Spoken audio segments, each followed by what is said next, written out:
Okay, julle, so hierso het ek hom nou klaar geconnect. Ek het gelees hulle sê jy moet hom net bo en net onder die pynarea sit.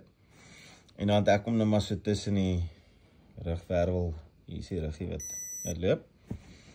So, ek het hom nou maar net so geplak vir die demo. So dan die draadjies is nou alles mooi ingeplak en dan druk jy hom net een keer hierso. Dan gaan hy aan. So, jy het verskillende modes. As jy die modes wil verander, dan druk jy net menu. So dan gaan hy TENS toe, EMS en massage. So ons begin by die TENS. So jy druk nou daai ouetjie dat hy dan flikker die TENS, dan druk jy enter, dan begin die program te flikker. En dit is nou maar, hy wys vir die verskillende plekke waarvoor hy die beste op daai program sal wees.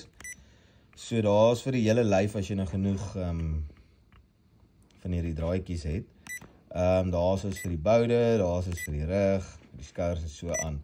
So dan select ons die rug, dan druk jy enter. En dan hierdie wat nou flikker, is dan die intensiteit wat jy gaan kies, hoe hy moet shock. So van 8 af sê Geraldine het sy ietsie begin voel. Hoe's daai liefie ook nie sleg nie. Okay. En dan as jy iets wil doen gou net stop en dan jy druk net vinnig haas aan stop by. Dan kan jy nou doen wat jy wil en dan kies jy net weer die intensiteit wat jy wil hê. As dan jy dan 'n ander ene wil kies, dan kan jy hom stop en dan sê jy net menu. Dan kan jy nou kies weer tussen TENS, EMS en massage. EMS weer presies dieselfde storie.